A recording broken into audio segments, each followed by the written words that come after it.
नमस्कार, शुभ संध्या। मैं उनीश आप सभी का एक टाइम में ऐप में बहुत बहुत आइए। आपकी कक्षा एक बार फिर से प्रारंभ हो चुकी है। आज हम पढ़ रहे हैं व्याकरण। व्याकरण पढ़ और षष्ठी विभक्ति में सूत्र हमको पढ़ना है। आज उभय प्राप्तो कर्मण पढ़ चुके थे, तो इसके बारे में समझ के आगे बढ़ जाए। यदि आपको नोटिफिकेशन प्राप्त हो रहा है तो आप फटाफट जुड़ जाइए, पढ़िए। देखिए, लिखा है कि षष्ठी विभक्ति में 226 नंबर पर आपका सब ये है, क्या है कि उभय उभय प्राप्त कर्म। उभय माने दोनों। आपको कल बताया था उभय माने कर्ता और प्लस कर्म। प्राप्तो माने प्राप्त होने पर। तो कर्मणि कर्म में कौन सी विभक्ति होगी? षष्ठी, कर्ता में नहीं। था कि जहां कर्ता और कर्म दोनों आए हों वहां कृदंत के योग में, मतलब कृत प्रत्यय तो चल ही रहा है। कर्त कर्मणों कृत प्रत्यय जो चल रहा है, कृत प्रत्यय ऐसे होते प्रत्यय के उदाहरण अभी आपको हम बताएंगे। कृत प्रत्यय के अंतर्गत जैसे आपका तब्यत, तब्य, अनियर, यत, णत, क्यप, केलिमर, ये सब प्रत्यय यदि लगे हैं तो कृत प्रत्यय। और उन्हीं से योग में जब कर्ता कर्म आता है उसी में भक्ति हो, कहीं नहीं का प्रकरण पढ़ रहे थे। तो एक ये बताया, इसके पहले वाले आपने जो पढ़ा था वह आपने पढ़ा था वो कर्त कर्मणों के आगे एक पढ़ा था गुण कर्मण वेशते वार्तिक। वह गौड़ कर्म में विकल्प से षष्ठी करता था। यहाँ बताया जब कर्ता और कर्म दोनों आए और कृदंत के योग में हो, अर्थात कृत प्रत्यय लगा हो, अर्थात प्रत्यय लगा हो, तो कर्म में ही षष्ठी हो, कर्ता में नहीं। जैसे उदाहरण दिया, आश्चर्यो गवाम दो गोपेन। आश्चर्यो गवाम दोहो गोपेन में यदि आपसे पूछे कि आश्चर्यो गवाम दोहो गोपेन, आश्चर्यो गवाम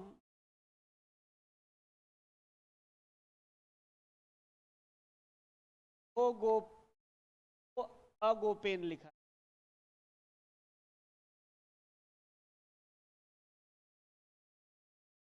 अब यहां पर जो गोपेन है ये हो गया कर्ता,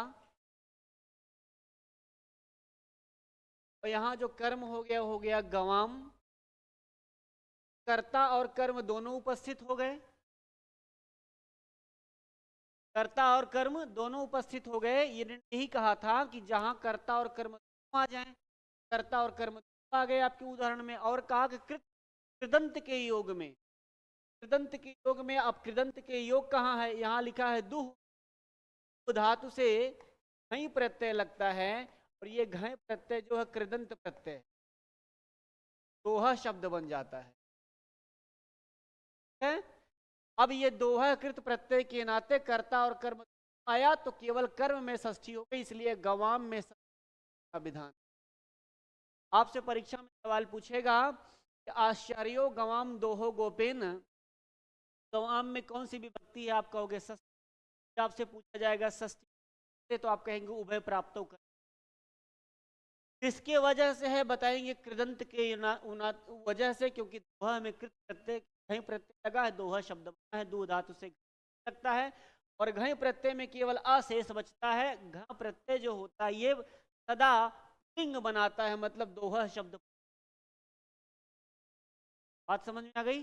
चलिए, ये बात क्लियर हो गई। आगे हमने पढ़ा था पढ़ी में स्त्री प्रत्योर कारकाह रयोर न्यायम नियमः। यह वार्तिक कहता था किंतु जब, अब देखिए हाँ इसी का विरोध होगा थोड़ा सा।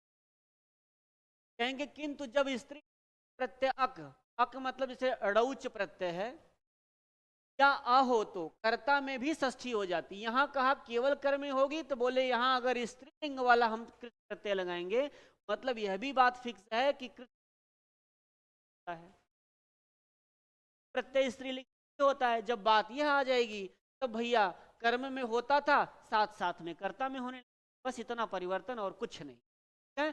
कैसे? प्रत्योर कारका कार्योर नायम नियम है, इस वार्तिक से वह कहता है कि जब कृत प्रत्यय स्त्री वाला होगा तब कर्ता में भी ये बात जैसे लिखा भेदिका व रुद्रस्य जगतः, भेदिका विभित्वा व रुद्रस्य जगतः। यहाँ भेदिका और विभित्वा में प्रत्यय लगा हुआ है स्त्री प्रत्यय का, मतलब भेदिका शब्द है, अक प्रत्यय फिर टाप लग गया स्त्री वाला तो भेदिका बनेगा। या विभित्वा में भी ऐसे टाप लग गया तो बन गया आपका। इसलिए रुद्रस्य जगतः, यहाँ पर रुद्रस में षष्ठी विभक्ति लगी क्योंकि यहाँ पर कर्ता रुद्र है। भेदिका विभित्वा वा, या फिर भेदिका रुद्रस्य जगतः कहिए या फिर विभित्वा रुद्रस में हो है। बात समझ आई? कल तेज इसलिए पर चल रहे थे कि कल आपको इस बात बता दी। मतलब यहां पर ये जो नियम लगा, यहां इस वाले नियम में कर्ता में भी, और इसी तरह से लिखा है जैसे यहां भेदन क्रिया के कर्ता में षष्ठी जैसे विभाषा वार्तिक से अन्य स्त्रीलिंग प्रत्ययों के प्रयोग में कर्ता में विकल्प से, ये दूसरा नियम है। शेषे विभाषा वार्तिक एक वार्तिक है, ये विभाषा वार्तिक क्या कहता है? ये कहता भाई जब स्त्री के प्रयोग में कर्ता में विकल्प से षष्ठी, अभी यहाँ कर्ता में विकल्प से षष्ठी होती थी स्त्रीलिंग प्रत्यय में, लेकिन ये जो है शेषे विभाषा वार्तिक से यह कर्ता में विकल्प से षष्ठी होगी। जैसे जगतः कृति हरेर हरिड़ा, अब यहाँ देखिए विचित्रा जगतः कृति, कृति हरे, यहाँ कृत शब्द लग गया है ना, तीन प्रत्यय है, और हरेह हरि, हरेह हरि हरि में हरि हरिम हरिड़ा हरेह हरेह हरेह, यहाँ पर हरेह बन जाएगा, हरेह में षष्ठी विभक्ति लगी है, विकल्प से गया, नहीं तो इसके आगे हरिणा फिर तृतीया लगा हो। कर्ता में तृतीया होता ही है तो तृतीया हरिणा लगा ही है, और यहाँ पर हरेह में विकल्प से षष्ठी भी। कब? जब शेषे विभाषा वार्तिक से का प्रयोग कर्ता में होगा। स्त्री प्रत्यय का प्रयोग जब कर्ता में होगा तो देखिए यहाँ पर कर्ता में कृत प्रत्यय का प्रयोग हुआ। इस अब जो बातें बताई गई हैं वो ऐसा बताया गया है कि आचार्यों वगैरह के मत ऐसा माना जाता था क्या, किंतु कुछ लोगों के मतानुसार यह विकल्प स्त्री कर्ता के हिसाब से है। अनुवाश्रम आप सब बातें छोड़, यही तक महत्वपूर्ण ये बातें जानना था। ये स्त्रीलिंग वाला आपने यहाँ जाना कि केवल कर्म में षष्ठी, यहाँ आपने जाना कि भैया यदि स्त्रीलिंग आएगा तो कर्ता में भी षष्ठी। लेकिन एक बात और आपने जानी, जैसे विभाषा वार्तिक से कर्ता में विकल्प से। आगे बढ़ते हैं, अगला सूत्र है न लोका बेह निष्ठा खलर्थ त्रिनाम। आप इस सूत्र को देख करके भड़किएगा मत, यह सूत्र देखने में बहुत भारी लग रहा है। इसका अर्थ मैं अभी आपको बता दूं तो आपको लगेगा कि नहीं आसान है। बाकी इसका अर्थ यदि आप पूछोगे तो संस्कृत नॉर्मली पढ़ाया है या कुछ ऐसे हैं, मतलब तो न लोका बेह निष्ठा खलर त्रिनाम को कह सकते, ना माने नहीं, लोका माने लोक में समाज में, अव्यय माने अव्यय निष्ठा, लोक समाज में अव्यय निष्ठा इत्यादि। इस प्रकार से बात करेंगे तो ऐसा कुछ न तो यहाँ लोक लिखा है न तो यहाँ कोई अव्यय है, प्रकार की कुछ बातें यहाँ है ना। बात यहाँ क्या है उसको का प्रयास करें। यह सूत्र सीधे बता दूं, यह सूत्र जो अभी तक आप कर्तृ कर्मणों इत्यादि पढ़ के आए थे का यह अपवादक सूत्र क्या है? अपवाद सूत्र। आप लिख लीजिए कर्तृ कर्मणोः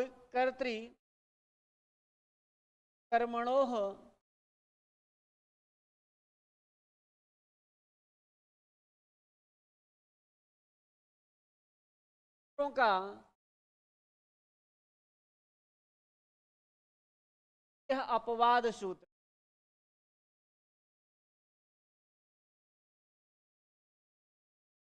यह अपवाद सूत्र अर्थात यहां पर कर्ता कर्म में कहीं षष्ठी नहीं,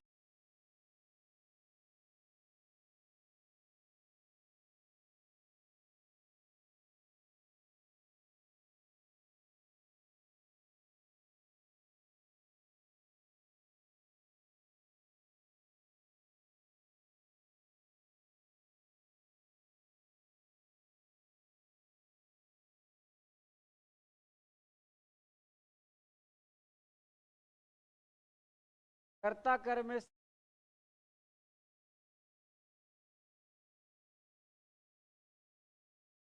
है, इतनी बात नोट कर। अब बात समझ में आ गई है क्या? अब क्या है? कर्त कर्मणो कृति का यह अपवाद सूत्र, यहाँ कर्ता कर्म में अब कहाँ ही नहीं होगी, ये कुछ बात आपको बताया जाएगा काहे नहीं।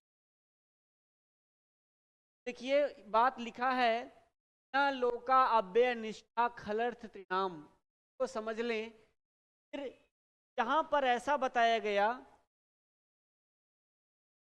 तो उत्तर लिख लीजिए, अर्थात यहां कर्ता कर्म में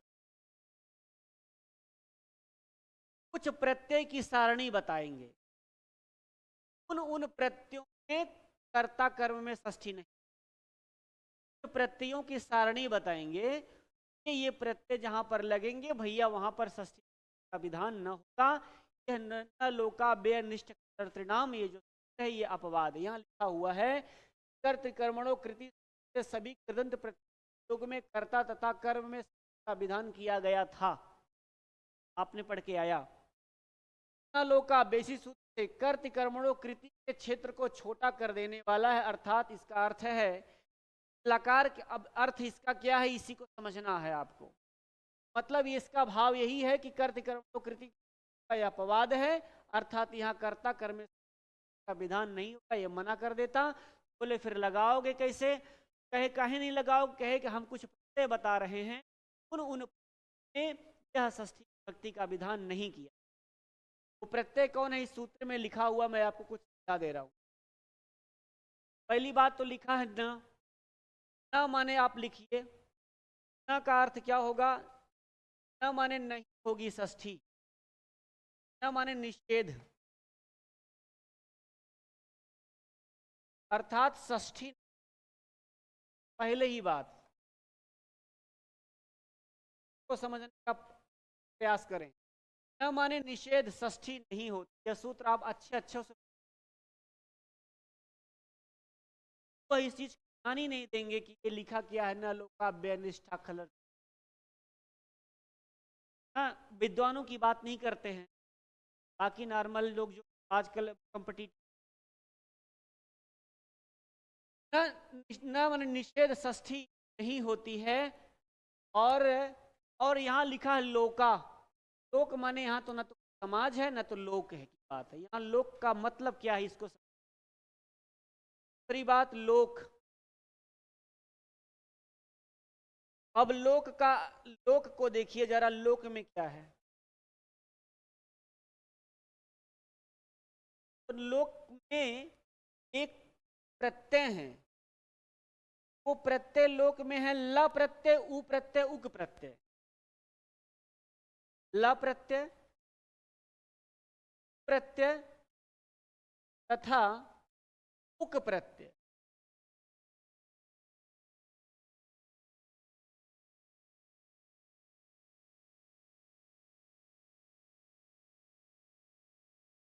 ये ल प्रत्यय, उ प्रत्यय, उक प्रत्यय मिलकर के लोक शब्द बनते। कैसे बताएं? जब उ और उ को मिलाओगे के बाद उ प्लस उक करोगे तो कौन सी संख्या के बाद उ आएगा तो क्या बनेगा? उक। आगे यहाँ गल्ला है, जब ल धन उक करोगे, ला में आ है, आ उ मिलकर के ओ हो जाएगा तो बन जाएगा क्या? उक। बात समझ? ये चीजें बड़ी महत्व, अगर किसी से जाए कि ना काव्य निष्ठा खलट, लोक का अर्थ क्या होगा, तो ऑप्शन में दे दिया जाए लोक समाज या इस प्रकार का, तो वही ऑप्शन लगा करके, यही है लोक का मतलब। ला उक, ला उ, अब उ और उ मिलकर के उ बन गया, दीर्घ संधि हो गई, और इसके आगे फिर ला से जब संधि करेंगे तो उ मिलकर लोक शब्द। अब आपने समझा लोक का मतलब क्या? लोक का मतलब है ला उ और उक प्रत्यय। अभी इसी का उदाहरण आपको देख। और अव्यय मतलब आप ऐसा लिखिए कि न माने निषेध षष्ठी होगी, दूसरा आपने लोक लिखा मतलब ल उ और उक प्रत्यय, इन प्रत्ययों योग में षष्ठी नहीं लिख लीजिएगा। प्रत्ययों के योग में षष्ठी नहीं होगी।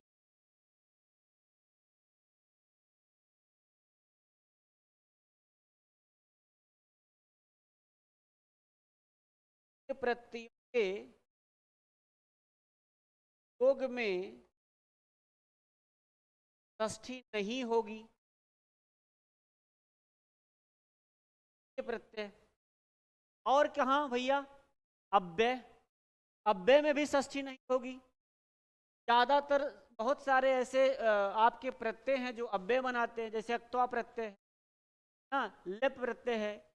आप ये सब प्रत्यय क्या बनाते हैं, अव्यय बनाते हैं। जैसे पठित्वा, मान लीजिए जैसे आप कुछ प्रत्यय ऐसे हैं, जैसे अक्त प्रत्यय, मान लीजिए अक्त प्रत्यय से जैसे मैंने पठतः पठिता पठितम, पढ़ता पढ़ता पठितम बनता है कि नहीं, बन जाता है। इस तरह से कुछ प्रत्यय जैसे मान लीजिए अक्त्वा प्रत्यय है, पठित्वा, पठित्वा शब्द अव्यय बन गया। और जब अव्यय बन गया वह सातों विभक्तियों सभी वचनों में पठित्वा पठित्वा पठित्वा पठित्वा पठित्वा पठित्वा पठित्वा, कहीं बदलेगा नहीं, अव्यय का रूप नहीं चलता, आप जानते चलता ना। वही चीजें हैं अव्यय। और इसके बाद लिखा है न माने न निषेध, लोक माने इस प्रत्ययों में होता, और आगे लिखा अव्यय माने अव्ययों में भी षष्ठी कार्य नहीं करते, लिख लेना। और अब बचा निष्ठा, तो निष्ठा में दो प्रत्यय आते हैं, त और तवतु, तवतु निष्ठा, दो प्रत्यय, यहां पर भी षष्ठी विभक्ति नहीं आती। और एक है खलर्थ त्रिनाम, तो खलर्थ त्रिनाम इत्यादि में मतलब जो कठिन तथा आसान अर्थ में खल प्रत्यय लगता, लिख लेना, कठिन तथा आसान अर्थ में खल प्रत्यय, कठिन तथा आसान अर्थ में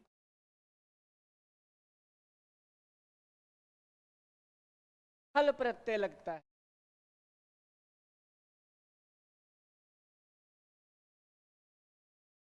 कठिन तथा आसान अर्थ में खल प्रत्यय। अब बात पूरी समझ में आ गई होगी ना, क्या लिखा है, न लोका बे निष्ठा खलर्थिना। अब यहां पर षष्ठी विभक्ति का निषेध हो जाएगा। कहां कहां होगा ये बताएंगे, कहां कहां, ये बात नोट कर लेना, स्क्रीनशॉट लेना, थोड़ा पीछे करेंगे तो फिर आ जाएगा, बाकी हम। अब देखिए यहां लिखा है कि लकार के अर्थ में, लकार के अर्थ में प्रयोग किए जाने वाले प्रत्ययों के अंत वाले शब्दों के योग में, लकार के अर्थ में, लकार मतलब ये जो लोक शब्द है, ये ल जो ल है, लोक का ल, ये लकार है। मतलब इस ल, इस प्रत्यय के स्थान पर कोई प्रत्यय आदेशित किए हों, वो बात कह रहे हैं। लकार के अर्थ में प्रयोग किए जाने वाले अंत होने वाले शब्दों के योग में, यहां तक बात उ तथा उक में होने वाले कृदंत शब्दों के योग में, यहां दूसरा पॉइंट, फिर कृदंत अव्यय के योग में तीसरा पॉइंट, था तवतु के अंत में वाले शब्दों के योग में चौथा पॉइंट, खल तथा खल के समान अर्थ रखने वाले शब्द में 5 पॉइंट। ये 5 पॉइंट नोट कर लेना अपने को, यहां पर लिखा हुआ है। ये पांचों पॉइंटों में मतलब षष्ठी विभक्ति का विधान यहाँ नहीं। और ये लाइन हो सकता है परीक्षा में कभी, तब यही 4 में से ऑप्शन दे, न लोका बेनिष्ठा खलर त्रिनाम, यह अपवाद शून्य है, किन किन किन अर्थों में लगता। ऐसा यदि आपसे एक सवाल बना दिया, आप ये पॉइंट नोट करना, लकार के अर्थ में प्रयोग किए जाने वाले तुम वाले शब्दों के योग में, वाले कृदंत शब्दों के योग में, कृदंत अव्यय के योग में, तवतु में वाले शब्दों के योग में, खल तथा खल के समान अर्थ रखने वाले शब्द योग में, तथा तन प्रत्ययों वाले शब्द विभक्ति कार्य नहीं। अब देखिए जहां लिखा है कि जो प्रत्यय जिस लकार में प्रयुक्त होता है वह नीचे दिखाया जाता है। आइए देख लेते हैं। कहा है कि क्षत्रिय और सानच, अब क्षत्रिय सानच किस लकार में प्रयोग हो जाते हैं, लट लकार में, मतलब वर्तमान काल में। क्षत्रिय और सानच प्रत्यय किस काल में प्रयोग किए जाते हैं, वर्तमान काल। ये षष्ठी विभक्ति का प्रकरण थोड़ा कठिन माना जाता है, लोग भाग पढ़ने से भागते हैं, लेकिन पढ़ेंगे तो क्लियर हो जाए। सत्री और सानच लट लकार के अर्थ में आता है, ये वर्तमान काल। दूसरा पशु तथा कानच, पशु और कानच प्रत्यय लिट लकार के प्रयोग के अर्थ में आता है। क्षत्रि मनुष्य तथा शानत, ये शैमान, ये लिट लकार के अर्थ में, मतलब क्षत्रि का स्यत बनेगा और यहाँ शैमान जब बनेगा ये लिट लकार के अर्थ में। अब लिखा है कि क्षत्रि तथा सानच तृण प्रत्याहार के अंतर्गत भी, ये तृण प्रत्याहार के अंतर्गत भी है क्षत्रि और सानच। ये उनका उदाहरण यहाँ न दिया जाकर उसी जगह पर दिया जाएगा यहाँ पर क्वशु कानच से समान का उदाहरण दिए जाए। मतलब यहाँ पर इस प्रत्यय का उदाहरण दिया जाएगा क्वशु कानच का, मतलब जो लिट लकार का। अब देखिए लिखा है, अब यहीं से जो वाक्य हम है, मान लीजिए आपसे परीक्षा में यही बात पूछे, इस बात को इस पॉइंट नोट कर लेना, वह अनुवाद कहीं से और न पूछ करके यही क्या, काशी गया हुआ पुरुष स्वर्ग पाता, काशी गया हुआ पुरुष स्वर्ग पाता है का संस्कृत अनुवाद बताइए। यहाँ पर आपको षष्ठी विभक्ति मिलेगा। यहाँ पर क्वशु शब्द का, क्वशु प्रत्यय का उदाहरण दिया गया, कहा कि काशीम जगमिमान स्वर्गम लभते। काशीम जगमिमान, ये जगमी माने गया हुआ, जगमिमान पुरुष स्वर्गम लभते, स्वर्गम लगते माने स्वर्ग को प्राप्त हो जाता है, पुरुष माने पुरुष, और जगमिमान यहाँ पर ये क्वशु प्रत्यय का विधान हो गया, इसलिए काशी में क्या विभक्ति लगी है, लोका मना कर दिया, निषेध कर दिया, बोले सस्ते। यहाँ पर काशिम जगमिमान पुरुष स्वर्गम लभते, काशिम में क्या हो गई, ये क्वशु प्रत्यय का उदाहरण लग गया जग में। आगे देखें, कानच परोपकारम चक्राणाम जना ख्याति गच्छन्ति, परोपकार कर चुके हुए लोग विख्यात हो जाते हैं, परोपकार कर चुके हुए लोग विख्यात हो जाते हैं। तो परोपकारम चक्राणाम जना ख्याति में यहाँ कानच प्रत्यय लगा है, चक्राणाम लिखा है ना, यहाँ पर कानच प्रत्यय का प्रयोग होगा, चक्राणाम परोपकारम, यहाँ परोपकारम में द्वितीय विभक्ति, जना हमें बहुवचन लगा, ख्यातिम गच्छन्ति ख्याति को प्राप्त हो जाते हैं, तो परोपकार कर चुके हुए लोग विख्यात हो जाते हैं। चक्राणाम में कानच प्रत्यय का विधान हुआ और यहाँ पर परोपकार में द्वितीय विभक्ति, चक्राणाम में कानच प्रत्यय का चक्राण, हाँ बहुवचन में प्रयोग कर लिया गया तो कानच प्रत्यय लगा हुआ है। इस तरह से उदाहरण आगे है,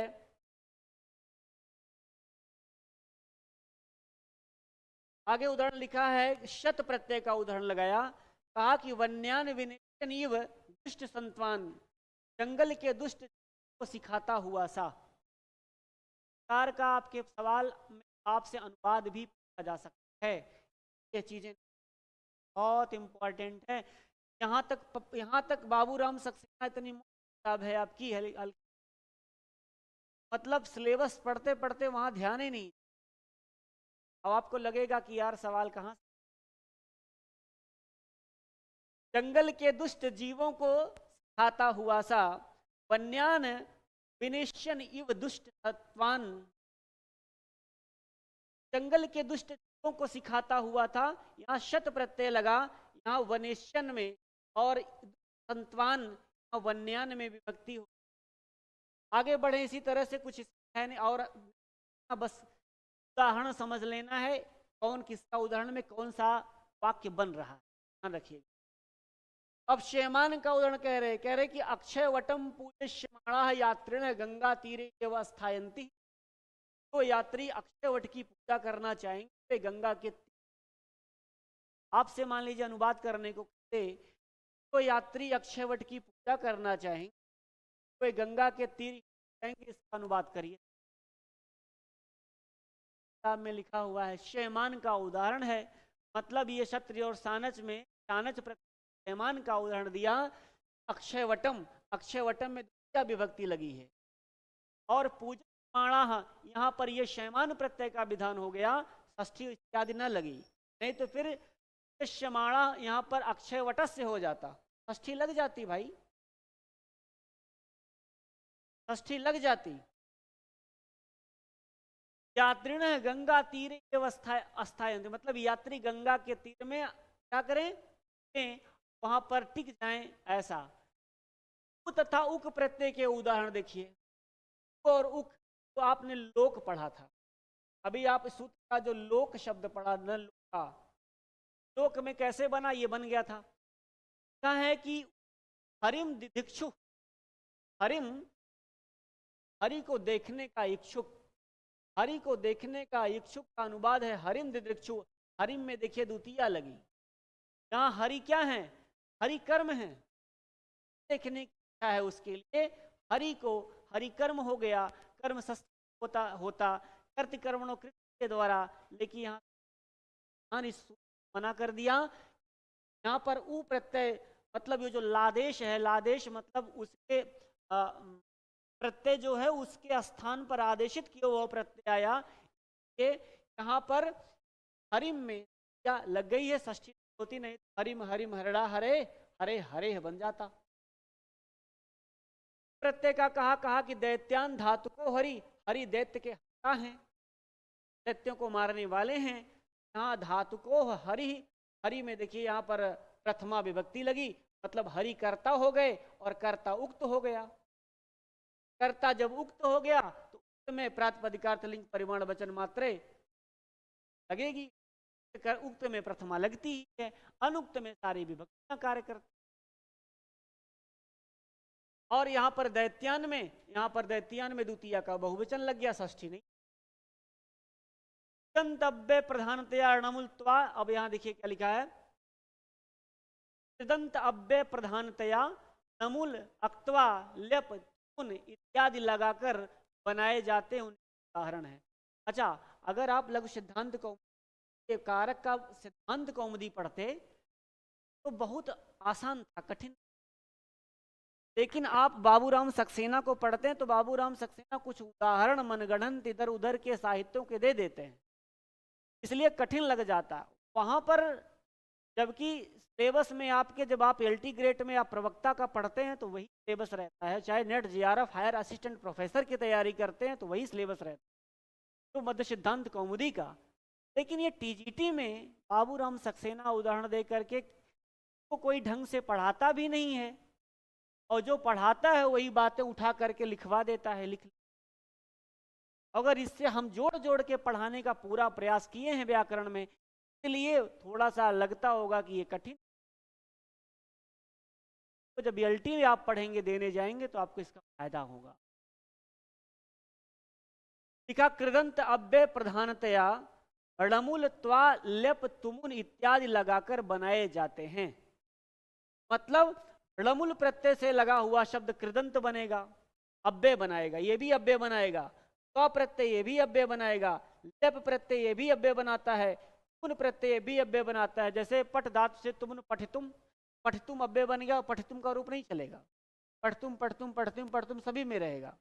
इत्यादि लगाकर बनाए जाते हैं उनके उदाहरण।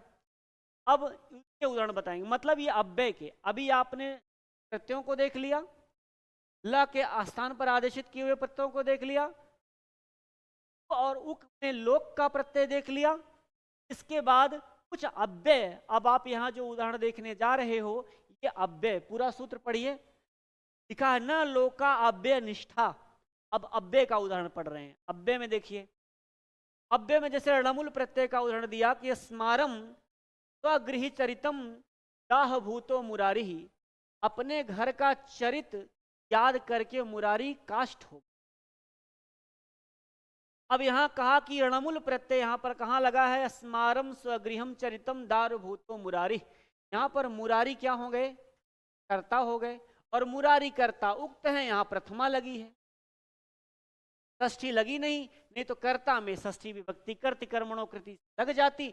इस सूत्र से न लोका अव्यय निष्ठा इसने मना कर दिया, मतलब ये अपवाद है, यहाँ बना है ना। णमुल प्रत्यय लगता स्मारम स्वगृह चरितम, करके। अब अगला देखिए, त्वा प्रत्यय का उदाहरण दिया। त्वा प्रत्यय में कहा संसारम ससृष्टवा, संसार को रचकर, संसारम ससृष्टवा, यहां पर रचा किसने? कोई रचा करता छिपा हुआ है, कर्म विद्यमान है संसार को, और ससृष्टवा, सृष्टवा में सृष्टवा में एक तो प्रत्यय लगा है और ये सृष्टवा बना, तो संसारम, संसार यहाँ पर कर्ता इसमें छिपा है, संसार कर्म है, और कर्म में यहाँ पर द्वितीय विभक्ति का विधान हुआ है, षष्ठी नहीं लगी, नहीं तो षष्ठी लग जाती। बात समझ में आ रही होगी अब आपको धीरे। अगला है ल्यप प्रत्यय का उदाहरण। सीताम परित्यज्य लक्ष्मणो अयम आसीत, सीता को त्याग कर लक्ष्मण चले गए। यहाँ पर परित्यज्य में कौन सा प्रत्यय लगा है? पर उपसर्ग पूर्वक त्यज धातु से लेप प्रत्यय लग करके परित्यज्य शब्द बना ना। पर उपसर्ग पूर्वक त्यज धातु से लेप प्रत्यय परित्यज्य शब्द संस्कृत भाषाया निष्पद्यते। ये बातें समझ में आई। और लक्ष्मण अयम आसीत, लक्षण क्या करिए? छोड़ के चले गए। यहाँ पर देखिए सीताम में द्वितीय विभक्ति लगी है, जबकि सीता को छोड़ करके चले गए। छोड़ करके गए लक्ष्मण करता है, और छोड़े किसको? सीता को। कर्म है, कर्म में षष्ठी होती नहीं हुई, इस सूत्र से मना कर दिया। काहे मना कर दिया भैया? ये अव्यय है। यहाँ पर परित्यज्य में, सृष्टवा में और करितम में इस प्रकार से आपके कुछ प्रत्यय लगे जो अव्यय बना दिए। जब अव्यय बन जाएंगे तो वहां पर यह इसका निषेध हो जाएगा, नहीं होगा। अच्छा, कभी कभी एक सवाल और आपसे पूछा जाता है कि अक्त्वा प्रत्यय के स्थान पर किस प्रत्यय का विधान होता है? नोट कर लेना पॉइंट, इंपॉर्टेंट सवाल। अक्त्वा प्रत्यय के स्थान पर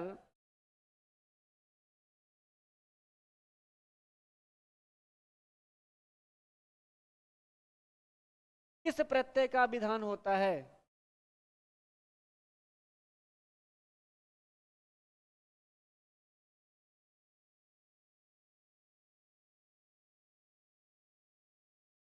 तो आपका उत्तर होगा लेप प्रत्यय। दोनों प्रत्यय एक जैसा अर्थ देता है, बस अंतर सिर्फ इतना है, लेप प्रत्यय के आगे उपसर्ग जुड़ जाता है, तो प्रत्यय में बाकी अर्थ दोनों। चलिए आगे बढ़ते हैं। अगला देखिए क्या लिखा हुआ है। अब देखिए आगे लिखा हुआ तुम प्रत्यय को देख लीजिए। जैसे लिखा यशो अधिगंतुम मिहितुम वा मनुष्य संख्या इत वर्तितुम वा, यश पाने के लिए या सुख चाहने के लिए या मनुष्यों पट जाने के लिए। क्या लिखा है यहाँ पर? कुछ भी प्रिंट हो गया। हाँ, यश पाने के लिए, सुख चाहने के लिए, मनुष्यों से बढ़ जाने के लिए, बढ़ जाने के लिए लिखा हुआ है।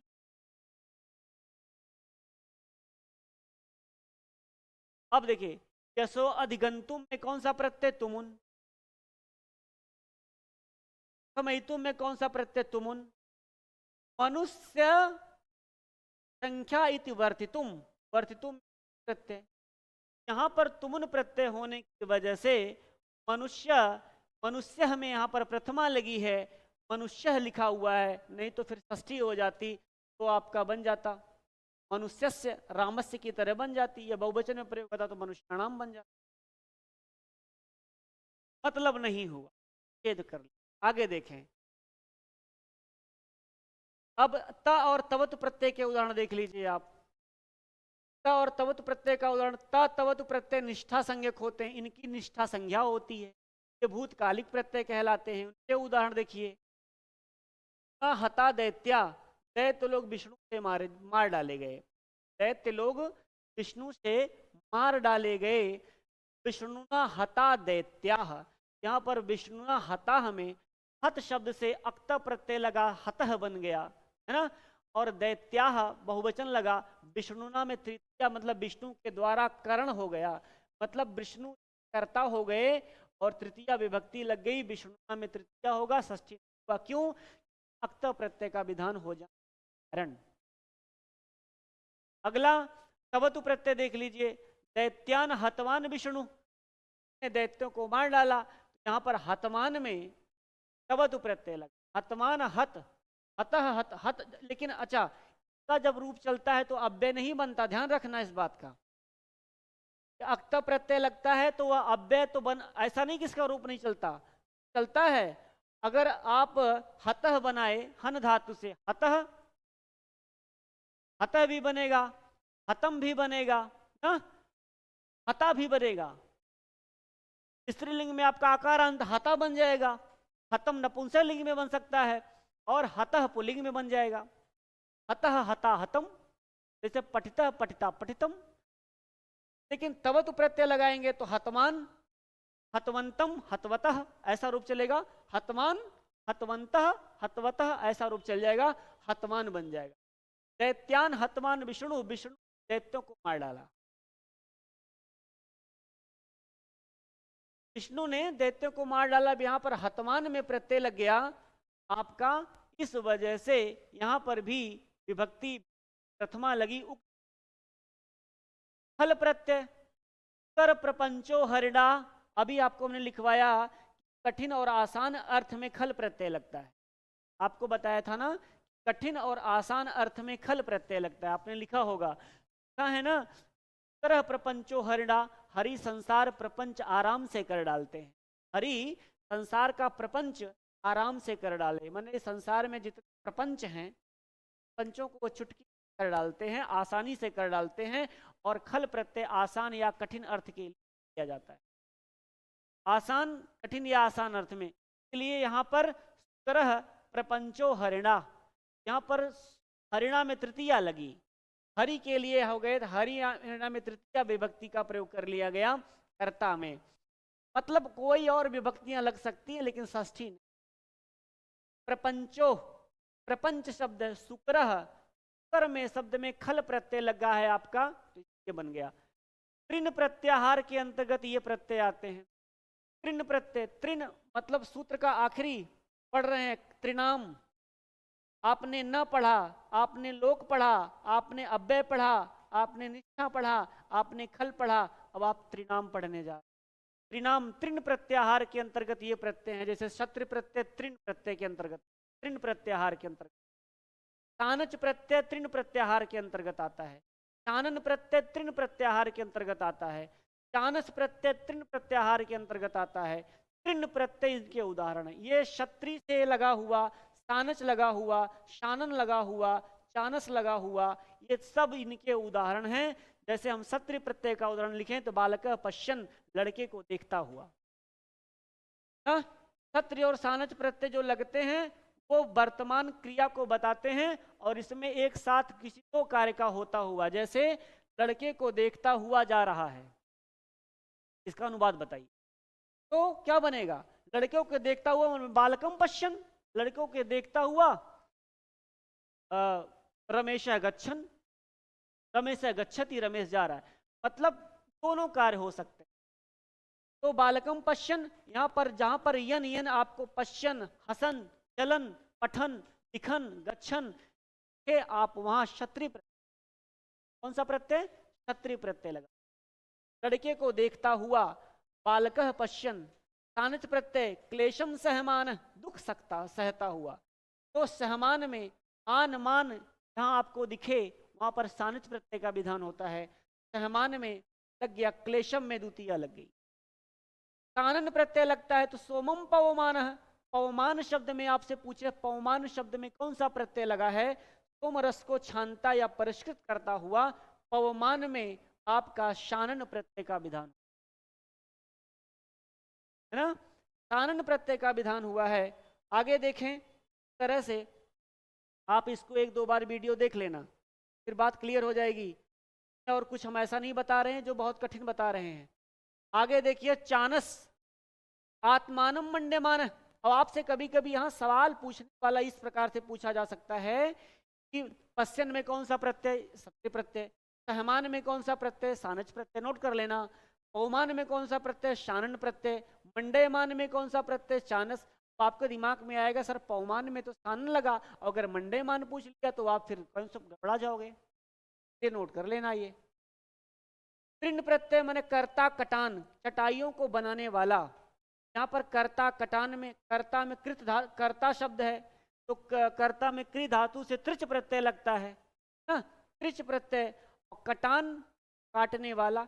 इन सब प्रत्ययों का व्याख्यान कृदंत विचार में आगे मिलेगा, तब बताया जाएगा जब बाबूराम सब का आप कृदंत विचार पढ़ेंगे तब। लेकिन कृदंत विचार आपके सब सिलेबस में है नहीं, बातें हैं पढ़ने के लिए, विद्वता के लिए, पढ़ते रहिए, जानते रहिए, समझते। आगे देखिए, अक्तस्य च वर्तमाने, अक्तस्य च वर्तमाने, इसको पढ़ना है, इसको समझिए क्या कहता है, ऐ आराम से समझिए, बहुत सरल। लिख लीजिए, जब अक्त प्रत्यय जो भूतकालिक प्रत्यय हैं वर्तमान के अर्थ में प्रयुक्त होता तो अनुक्त कर्ता में षष्ठी है। अब देखिए यह सूत्र किसका अपवाद आपको यहां बता दे पहले, क्या आपने जो पढ़ा न लोका बेनिष्ठा, लिख लेना, न लोका बेनिष्ठा डॉट डॉट डॉट, इसका अपवाद सूत्र है। इस सूत्र का अपवाद सूत्र है।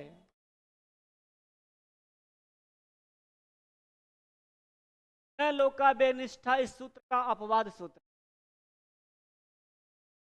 न लोका बेनिष्ठा इस सूत्र का अपवाद सूत्र है। मतलब अपवाद का मतलब जानते हैं, जैसे कर्ति कर्मणों कृति में कर्ता कर्म में षष्ठी लगती थी, न लोका बेनिष्ठा अभी आपने जो पढ़ा वहां पर षष्ठी विभक्ति का विधान मना कर दिया गया। मतलब आप ये कह सकते हो कर्ति कर्मण कृति का अपवाद सूत्र है न लोका बेनिष्ठा, और न लोका बेनिष्ठा का अपवाद सूत्र है अक्तस्य वर्तमान। इतनी बात समझ आई होगी ना। अब वही बात है, ये क्या कहते, कहते कि जब अक्त प्रत्यांत शब्द, जबकि जो भूतकालिक का बोधक होता है, हम आपको बार बार बता रहे हैं त और तवतु या अक्त, कभी कभी लोग इसको पढ़ते हैं त या कुछ लोग अक्त पढ़ते हैं। अक्त प्रत्यय ये भूतकालिक होता है, लेकिन परंतु जब यह प्रत्यय अक्त प्रत्यय जब वर्तमान के अर्थ में होगा, मान लीजिए कभी कभी हम कोई तो भूतकालिक है लेकिन हम उसी प्रत्यय का प्रयोग करके वर्तमान काल में जो क्रिया चल रही है उसमें प्रयोग कर दें तो षष्ठी होती है। और जब षष्ठी हो जाएगी तो अपवाद तो हुआ ही, ये मना करता था, अभी इसने मना किया, अभी इसने अक्ता और तवतु का उदाहरण आपने देखा कि नहीं देखा, भाई देख लो पीछे एक बार फिर से देख लो, परेशान ना हो। देखो अक्ता और तवतु प्रत्यय का प्रयोग किया गया था कि नहीं किया गया था, यहाँ दैत्यान में तो ये सब कहीं षष्ठी लगी नहीं लगी, लेकिन यही बात अब यहां पर जब ये वर्तमान काल में प्रयोग होगा लग जाएगी। अब जैसे कहा कि अहम राज्यो मतो बुद्ध पूजतो वा, ये राजा मानते हैं, जानते हैं अथवा पूजते हैं। अब आप लिख लीजिए, जब अक्त प्रत्यय जो भूतकालिक प्रत्यय है,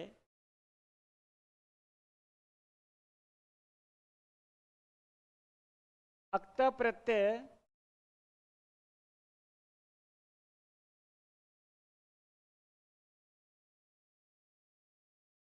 जो भूतकालिक प्रत्यय है, अक्त प्रत्यय जो भूतकालिक प्रत्यय है वर्तमान के अर्थ में होता है तो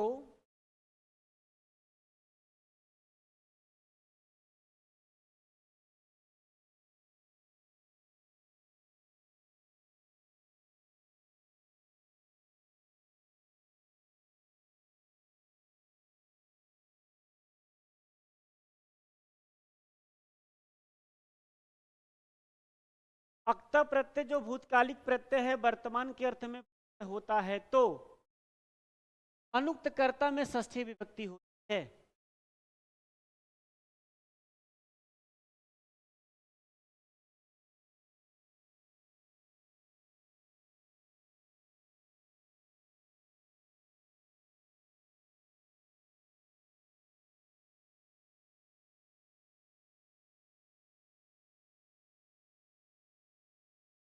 अक्त प्रत्यय जो भूतकालिक प्रत्यय है वर्तमान के अर्थ में होता है तो अनुक्त कर्ता में षष्ठी है। लिखिए आपने, अब उदाहरण देखिए, उदाहरण को समझिए, क्या है कि अहम राज्यो मतो बुद्धो पूजितो वा, तो यहाँ पर मतो बुद्ध और पूजित, यहाँ पर मतो में भी अक्त प्रत्यय लगा है, में भी अक्त प्रत्यय लगा है, और पूजितो में भी अक्त प्रत्यय लगा।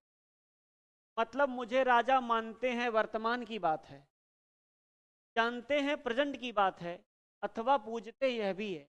ऐसा नहीं लिखा गया मुझे राजा मानते थे, जानते थे अथवा पूजते थे। पास्ट की बात नहीं, भूतकाल की बात नहीं करी गई, वर्तमान की बात करी गई है। तो मुझे राजा मानते हैं, जानते हैं अथवा पूजते हैं, लेकिन यहाँ पर यह अक्त प्रत्यय भूतकालिक है, लेकिन वर्तमान में यही बात यहाँ अक्तस्य च वर्तमाने। अक्तस्य मतलब अक्त प्रत्यय केस अस्य माने का, वर्तमाने माने वर्तमान में प्रयोग होने पर कर्ता में षष्ठी, कर्ता में षष्ठी। ये सूत्र पढ़िए, सूत्र निकाल लीजिए। अक्तस्य माने अक्त प्रत्यय का, वर्तमाने माने वर्तमान में प्रयोग होने पर कर्ता में षष्ठी, बस इतना। अब यहां पर लग गया की वजह से यहां पर है राज्ञो, राज्ञ में आपको षष्ठी विभक्ति मिली है, यहां पर राज्ञ में षष्ठी है। कहीं कहीं राज्ञ न लिख करके राज्ञाम लिखा मिल सकता है आपको। क्या? राज्ञाम। अगर राज्ञाम मिल जाएगा तब भी राज्ञाम में षष्ठी, अहम राज्ञाम मतो बुद्ध पूजित, ऐसा बन जाएगा। यहां पर मत, बुद्धि तथा पूजित में जो अक्त प्रत्यय का प्रयोग किया गया है, यह वर्तमान के अर्थ में है। वाक्य की व्याख्या यूं होगी, माम राजा मन्नते बुद्धते पूजित। माम माने मुझको, राजा माने राजा मानते थे और जानते थे और पूजते, ऐसा वाक्य को प्रयोग कर दिया गया ऐसे में। विदितम तप्यमानम च तेन भुवनत्रयम, रघुवंश की लाइन है, मैं जानता हूं तीन भुवन पीड़ित, मैं जानता हूं कि उससे तीनों भुवन पीड़ित होते हैं। विदितम तप्यमानम च तेन में भुवनत्रयम, है ना। यहाँ विदितम में विदित शब्द जो है, यहाँ पर भी प्रत्यय किस अर्थ में लगा है आपको लिखा होगा, यहाँ पर भी विदित का अक्त प्रत्यय वर्तमान के अर्थ में प्रयुक्त हुआ है। विदित, विदित शब्द है, यहाँ अक्त प्रत्यय लगा है, वर्तमान काल में इसलिए लगा है। और यहां पर लिखा है सहतम तेन तप्यमानम च तेन भुवन त्रयम, वह मैं जानता हूं कि उससे तीनों से तीन भुवन पीड़ित है। आगे देखें, अगला यहां पर वर्तमान मिलाने पर इस वाक्य आकार्यों होगा, ऐसा वर्तमान में लाने पर ऐसा बता, ऐसा भूतकाल में पीड़ित या वर्तमान में लाएंगे तो तेन तप्यमानम भुवन त्रयम अहम वेदी, अच्छा ऐसा अहम वेदी त्रयम अहम वेदी, ऐसा प्रयोग कर। आगे आए, यह सूत्र लिखा हुआ है यहाँ टिप्पणी में, यह सूत्र न लोका बेह सूत्र में निष्ठा प्रत्ययों योग में निर्दिष्ट षष्ठी निश्चित का अपवाद है। तो आपने पढ़ा। दूसरी बात, नपुंसके भावयुक्त के अनुसार भाव क्रिया से सूचित वाला कार्य के अर्थ में त प्रत्यय लगाकर बने हुए नपुंसक लिंग शब्दों की कर्तिकर्मणों की षष्ठी है। जैसे मयूरस नृत्यम माने मयूर का नर्तन, यहाँ मयूरस में है। नृत्य शब्द है, नृत्य धातु से अक्त प्रत्यय लगाएंगे तो नृत्य बनेगा। नृत्य धातु से आप अक्त प्रत्यय लगाएंगे तो क्या शब्द बनेगा? नृत्य। यहाँ पर नपुंसक लिंग में प्रयोग कर दिया गया, नित्यम नृत्यम बना लिया गया, नृत्यम शब्द नपुंसक लिंग। इसी तरह से हंस धातु से अक्त प्रत्यय लगाएंगे, हंस धातु से आप अक्त प्रत्यय लगाएंगे तो क्या बनेगा? हसतः, हस्तः बनेगा। और हस्तः को हस्तम बना लिया नपुंसक लिंग में। क्या लिखा है कि नपुंसके भावे अक्त, ये सूत्र है के अनुसार जब भाव अर्थात क्रिया से सूचित वाला कार्य के अर्थ में अक्त प्रत्यय लगाकर बने हुए नपुंसक लिंग शब्दों की योग में भी कर्तिकर्मणों के अनुसार षष्ठी है। यहाँ पर जब हम अक्त प्रत्यय को, अभी तक अक्त प्रत्यय में षष्ठी आपने पढ़ा, लेकिन जब वही प्रत्यय नपुंसक लिंग में प्रयोग कर लेंगे आप, तो भी यहाँ पर मयूरस में षष्ठी हो गई और छात्र इस सूत्र से कर्तिकर्मणों, याद रखना, लिखा मयूरस्य नृत्यम,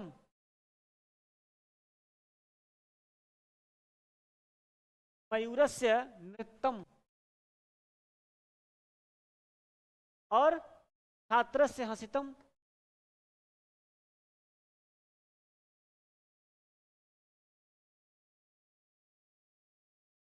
यहाँ पर ये नृत्यम में अक्त प्रत्यय लगा है, नपुंसक लिंग में प्रयोग हुआ। यहाँ पर भी अक्त प्रत्यय लगा, नपुंसक लिंग में प्रयोग हुआ।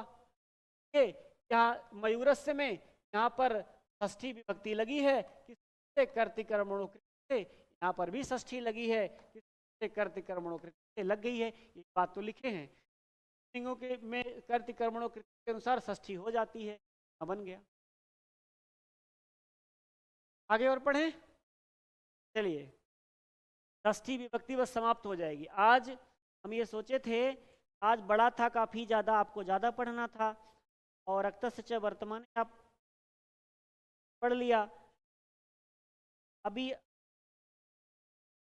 एक दो सूत्र और कल एक चार पांच सूत्र कल पढ़ लेते तो कल समाप्त हो जाती, मतलब कल कारक समाप्त हो जाता। कृत्यानाम कर्तरिवा देख लीजिए, है नहीं? कृत्यानाम कर्तरिवा तो आप देख लीजिए, कृत्यानाम कर्तरिवा क्या कहता है। अच्छा, लघु सिद्धांत कौमुदी में कृत्यानाम, उसमें सिद्धांत कौमुदी में कारक प्रकरण में या कभी सिद्धांत कौमुदी का जो पढ़ेंगे, कृत्यानाम अलग सूत्र है और कर्तरिवा अलग सूत्र। कृत्यानाम कर्तरिवा ये क्या कहता है, शब्दों के अंत में कृत प्रत्यय लगे रहते हैं, उनका प्रयोग होने पर कर्ता में तृतीया या षष्ठी हो।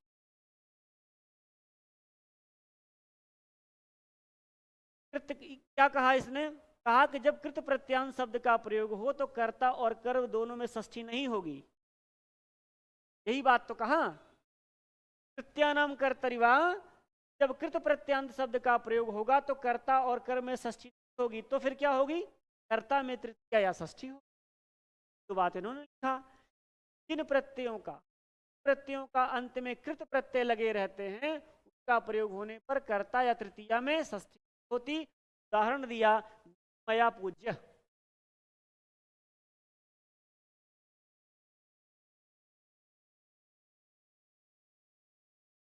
तो मया मया पूज्य या गुरु मम पूज्य, मतलब यहां से और अशुद्ध से सवाल पूछा जा सकता है। मया पूज्य गुरु पूज्य, तो ऊपर एक सवाल देगा कि उपरोक्त शुद्धम अस्ति, शुद्ध हैं दोनों में से कोई एक, दो ऑप्शन, तीसरा उपरयुक्त दोनों या नीचे सही होगा। तो मया पूज्य, यहाँ अहम माम मया में तृतीया लगी है और यहाँ मम में षष्ठी लगी है। और कौन सा प्रत्यय है, कौन सा प्रत्यय लगा है, तू में प्रत्यय लगा है या मया में लगा या पूज्य में लगा है। पूज्य धातु से यत प्रत्यय लगा, पूज्य शब्द बना। और ये जो ये प्रत्यय लगा है, यत प्रत्यय कृत प्रत्यय है, यहाँ पर पूज्य में प्रत्यय लगा है, कृत प्रत्यय। यहाँ पर दोनों में कृत प्रत्यय लगा हुआ, पूज्य में कृत प्रत्यय लगने के नाते कर्ता में तृतीया या षष्ठी। तो गुरु कौन पूज रहा है, मेरे द्वारा पूजनीय है, मेरे पूजनीय है, हम तो हो गए कर्ता और गुरु हो गए कर्म।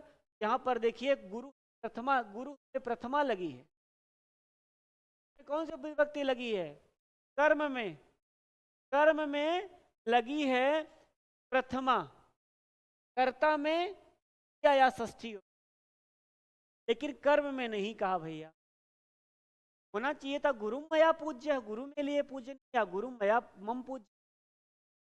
जब ये उक्त हो गया, एक कर्ता उक्त हो गया तो कर्म अनुक्त हो ही जाएगा, ऐसा ही रहेगा ना।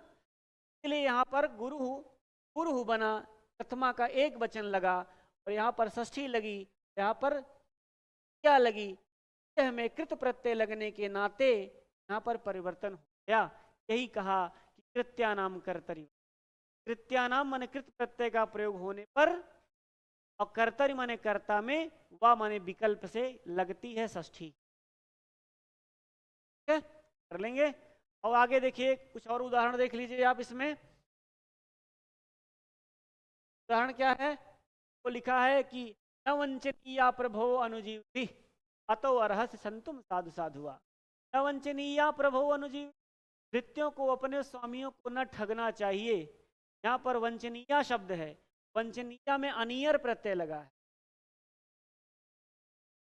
अनियर प्रत्यय, जबकि यह कृत प्रत्यय है, प्रत्यय है भैया। ये का उदाहरण है प्रभवो, यहां प्रभव हमें प्रथमा लग गई। न वंचनीय और अनुजीवी में यहाँ भृत्यों को अपने स्वामियों को न ठगना चाहिए। भृत्य माने नौकर है ना, अनुजीवी तो भृत्यों को यहाँ अनुजीवी तृतीया लगी है, क्या लगी है ना, और प्रभव अपने स्वामी को तो यहाँ पर प्रथमा लग गई। न वंचनीय में अनियर प्रत्यय लगा, वजह से कृत प्रत्यय के नाते तृतीया विभक्ति धन हो गया।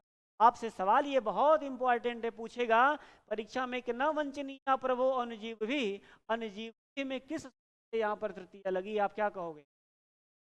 तृत्यानाम कर्तरिवा, क्या नाम कर्तरिवा। ऐसे महत्वपूर्ण सवाल है आपके साहित्य से भी और यहाँ पे, इसलिए षष्ठी विभक्ति महत्वपूर्ण। जैसे षष्ठी आप जो पूरा षष्ठी का कारण प्रकरण पढ़ रहे हैं इसीलिए महत्वपूर्ण है, एक एक पॉइंट महत्वपूर्ण, जानते रहिए, नोट बनाते, जो ना समझ में आए छोटा छोटी बात लिख लिया। मैं क्या कहना चाहता हूं,